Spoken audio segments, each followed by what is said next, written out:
Seja muito bem-vindo, bem-vinda, bem-vinde. Você está no BL Sem Contexto. Aqui o Boys Love é feito com amor. Deixe o seu like, compartilhe esse vídeo, se inscreva no canal. Isso ajuda muito esse trabalho a continuar. Caso queira e esteja ao seu alcance ajudar de outras formas, você pode fazer isso pelo apoia.se/BLSC.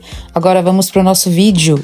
Agitado esse episódio aí, hein? Começando pro Shane e Kit, né? Como a gente viu no episódio anterior, eles se beijaram. Shane não sabe como lidar com isso, então a forma como ele lida é não lidar. O Kit tentou falar com ele, mandou mensagem, mas ele não respondeu. Eles foram pra excursão, acabaram indo juntos porque o Kit perdeu o ônibus da turma dele. E quando o Kit entrou no ônibus, eles se olharam de uma forma assim, bastante triste, sabe? E aí lá no passeio, na excursão, eles acabaram não ficando juntos, o Kit se isolou e o Kit estava tentando fazer o mesmo exercício desde a madrugada. Ele não conseguiu dormir por conta do que ele estava pensando, né, sobre os dois, e ele aproveitou o momento em que ele estava acordado para tentar fazer esse exercício sozinho, e ele não conseguia chegar no resultado de jeito nenhum. Ele se isolou para fazer o exercício e aí o Shane foi atrás dele. Ele chega e fala, você não quer ajuda e tal? Deixa eu ver o que você tá fazendo. E aí o Kit fala, não, quero tentar fazer sozinho. Ele não tá de muitos amigos, ele também tá chateado por ele não ter respondido. E aí o Shane fala, não, me dá aqui. Pega a folha dele e fala, é isso aqui, tá vendo? Primeiro você tem que isolar isso, fazer não sei o que, organizar os dados, senão você não consegue chegar no resultado. E assim, a prova tem tempo de execução. Logo, se você não tá conseguindo fazer alguma coisa, se você acha alguma coisa muito mais difícil, pula isso e vai para a próxima questão. Senão você fica travado e não consegue avançar. E aí o Kit só olha pra ele, pega o papel e vai embora. Ele vai atrás dele de novo, e aí eles conversam de novo. O Shane fala, você vai ficar mesmo me evitando, fingindo que nada aconteceu? E aí o Kit fala pra ele, quem é mesmo que tá fingindo que não aconteceu nada? Tem certeza que sou eu? É você, né? E eu também não quero mais que você seja meu tutor. Vira as costas e vai embora. Nisso os dois ficam absolutamente muito tristes com a situação, com tudo. Ele comunica à família que o Shane não vai ser mais tutor dele, comunica o professor e tal. O professor até pergunta se aconteceu alguma coisa. Nisso o Shane começa a pensar na vida, pensar nos momentos dele juntos e tal. E aí o Shane sai correndo de casa pra ir atrás do Kit. Quando ele chega na casa do Kit, pergunta, ele tá aí? Posso falar com ele? E aí o pai dele responde, não, ele acabou de sair. E aí, se eu não me engano, o Kit liga pra ele e pergunta, onde você tá? Ele fala, eu tô na frente da sua casa. E aí ele fala pro Shane, eu tô na frente do seu condomínio. Gente, eles saíram juntos pra irem um atrás do outro. Ai, nessa hora eu já tinha começado a chorar. Ai, mas tá bom, concentra, vamos lá, vamos continuar contando. Aí o Shane fala pra ele, espera aí, eu tô indo aí, não sai daí. Aí ele vai até lá, e aí o Kit cansa de esperar, e ele começa a vir embora. Nisso eles se encontram no meio do caminho, que é tipo uma ponte que tem no caminho da casa do condomínio do Shane. Aí o Shane fala, onde você tava indo? Ele fala, eu tava indo embora, né, eu esperei muito. Mas já que a gente se encontrou, eu queria falar se você não queria voltar a ser meu tutor. E aí o Shane nem espera ele continuar, e ele fala, quero sim, quero voltar a ser seu tutor. E aí o Kit emenda, só que a gente precisa muito conversar sobre aquele assunto que você tá evitando. E aí o Shane fala, olha, nesse momento eu não sei, eu não consigo te responder o que foi aquilo. Então, se você puder não me perguntar sobre isso ainda, o que eu sei agora é que eu quero continuar sendo seu tutor. A gente pode seguir assim? O Kit hesita um pouco, mas ele fala, não, tudo bem. Já que a gente não consegue lidar com isso agora, a gente pula esse assunto nesse momento, senão a gente não consegue avançar. Que foi exatamente o que o Shane disse pro Kit em relação ao problema matemático lá, e ele usou isso pro relacionamento deles e eu achei muito fofinho. Falando de Kim e Mon, o Kim planejava se declarar ali na excursão. E ele, como ideia dos amigos dele lá, ele levou um ursinho daqueles que são repetidores. E ele começou a se declarar de 70 formas diferentes no ursinho, pra depois mostrar isso pro Mon. Essa era a ideia de declaração dele. Nisso, o Shane vê que ele tá fazendo isso, e naquele momento o Shane tava super amargurado com a situação dele mesmo. E ele falou pra ele, você não aprendeu? Você já se declarou um monte de vezes e você continua fazendo isso. Você quer esse sofrimento pra você mesmo? Amor é tipo uma gripe. Se você esperar um pouco, ela vai sarar, ela vai passar. E assim, o nível da pessoa de comparar sentimento com uma gripe é um nível de amargura e de tristeza tão grande. Eu achei muito triste, gente. Eu sei, né? O Kim realmente ele havia tido muitas desilusões e tal. Você não quer que alguém que você ama sofra de novo e tudo mais. Porém, sem a pessoa tentar, sem ela ir atrás do sim dela, o sim vai chegar? Vai vir na mão? Então, não sei, eu acho que ele é muito mais corajoso do que um monte de gente. Beleza, isso fez ele se estatelar várias vezes, sim.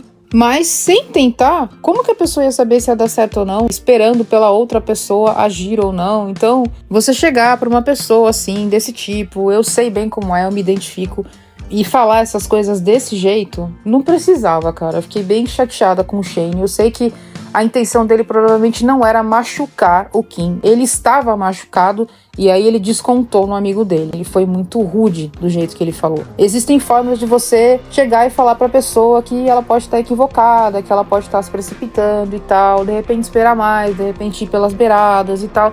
Mas não assim. Infelizmente ele não teve cuidado nenhum com o coração do amigo dele. Nisso, o Kim, ele ficou muito triste, né? Ele ficou desanimado, ele pegou o boneco, jogou no lixo e saiu. Inclusive porque o Shane contou pra ele que o Tar e o Per estavam zoando ele, falando que a ideia do boneco era boa, que na verdade essa ideia era ridícula e que ele não devia usar.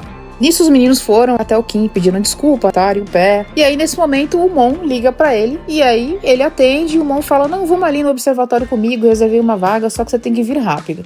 E aí ele vai. E, gente, nesse momento, tem uma cena que, assim, ela é muito triste, mas ela é muito linda. Eu chorei muito. Os dois estão no observatório, e aí o Mon, ele fala assim pra ele: você tem alguma coisa pra me contar? Porque um dos seus amigos disse que você tinha. E aí ele fala: não era nada não. Ele tinha desistido de se declarar, coitado, né? Tinha ficado chateado. E aí ele fala que não era nada.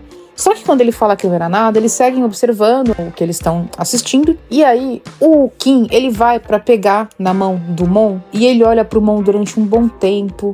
Aproxima um pouco mais a mão. E aí ele hesita e ele recolhe a mão. Nisso, quem faz exatamente a mesma coisa é o Mon. Ele olha pro Kim durante um bom tempo. Aproxima a mão. E aí ele recolhe a mão também. E, gente, nessa hora eu chorei muito. Ai, chorei muito porque, assim, os dois estavam claramente se gostando e tal. E aí você tinha um morrendo de medo de ser rejeitado de novo e o outro provavelmente também sem saber se ele deveria ou não seguir, se ele poderia, porque afinal de contas o menino disse pra ele que não tinha nada pra falar, então ele teve receios de seguir. E eu achei triste, né? Enfim, aí eles saem daí, vão ficar com a galera, né, com os dois amigos lá do Kim e tal. E aí, chega uma galera com um bonequinho na mão e fala assim: Kim, a gente achou seu boneco, e joga no colo dele. Quando eles jogam no colo dele, eles acionam o botãozinho da voz. E aí o bonequinho começa a falar: Mon, eu gosto de você. E o Kim fica desesperado tentando fazer o boneco parar, e o boneco não para. E o Mon fica com uma cara de passado, mas ao mesmo tempo assim, é um passado surpreso que parece feliz, sabe? Só que o Kim, ele não identifica isso, ele fica desesperado, ele sai correndo com o boneco na mão e ele vai se esconder. Mon vai atrás dele e aí ele fala pra ele: sai daí, vem cá. E aí ele fala: você tem alguma coisa pra me falar? E aí o Kim fala: então, eu ia me declarar, mas eu fiquei com medo de ser rejeitado, várias vezes isso já aconteceu, então eu achei melhor não seguir, e aí eu não falei nada. E aí o Mon, ele veio pra ele e fala: eu também gosto de você. E o Kim fica sem acreditar nesse momento, ele fica todo bobo, todo tipo: o que você falou? E ele fala: sim, eu gosto de você. E aí eles se olham bem lindamente, sorriem um pro outro. E aí o Mon, ele fica apertando o boneco várias vezes pra ouvir que o Kim gosta dele, é muito fofo. E aí depois disso eles vão pra um observatório de verdade, ver as estrelas e tal. Quem convidou foi o Mon. E aí quando eles estão lá, o Mon repara que o Kim tá muito distraído. E ele fala: poxa, te chamei pra você observar as estrelas, dá atenção pra elas. E aí o Kim fala pra ele: é que você é muito mais interessante do que as estrelas. Aí o Mon dá uma risadinha, eles começam a se olhar bem lindamente, se aproximar, e aí eles dão um beijo. E, gente, o outro chip se beijou no episódio anterior, e assim, eu achei que foi um beijo adequado e tal, pra série e tal, pro tema e tudo mais, mas eu acho que o teor do beijo também tem a ver com o fato deles não terem muita certeza, deles estarem ainda descobrindo como se sentem. E esse outro casal, os dois sabem muito bem como se sentem, e caramba, isso fez uma diferença e tanto, viu? Eles entregaram um beijão, assim, é bem breve, não tem uma prolongação da cena, mas foi um beijo bem bonito e eu achei bem intenso e foi lindo. E aí, falando dos professores Nath e Tan, gente, o Tan, ele tá cada vez mais encantado com o Nath, porque o Nath, sempre que ele pode, ele ajuda ele aconselha ele apoia ele, porque em vários momentos o Tan, ele ficou bem perdido na excursão, porque primeiro ele esqueceu a câmera, depois ele achou que perdeu a câmera, e aí nisso o Nath se ofereceu para ajudar a apagar a câmera, sem necessariamente ter obrigação, mas dizendo que tinha, porque eles estavam dividindo a responsabilidade de cuidar da turma, então que ele ajudaria também. Um fofo, realmente um fofo. E aí eles acabam achando a tal da câmera, os alunos que pegaram a câmera pra zoar o Tan devolvem, e eles até gravaram um videozinho falando pro Tan que: professor, foi só uma brincadeira, a gente fez isso porque a gente te ama. E tinha sido exatamente isso que o Nat tinha falado pro Tan. Eles te zoaram porque eles gostam de você. É assim que eles demonstram. É um jeito esquisito, mas é assim. E foi super bonitinho de ver a relação deles se desenvolvendo durante esse episódio. O Tan tá cada vez mais encantado com o Nat e eu não vejo como não estar. Ele tá sempre ali, a postos pra ajudar, pra apoiar, e ele tem sido um fofo. Continuando a campanha, o Não Eu Já Tenho, por favor e obrigada pelo seu like, pelo seu follow, e se você achar que esse vídeo vai fazer algum bem ou alguma coisa na vida de alguém, pelo seu compartilhamento também. Obrigada por assistir, voltem para mais vídeos, abraços!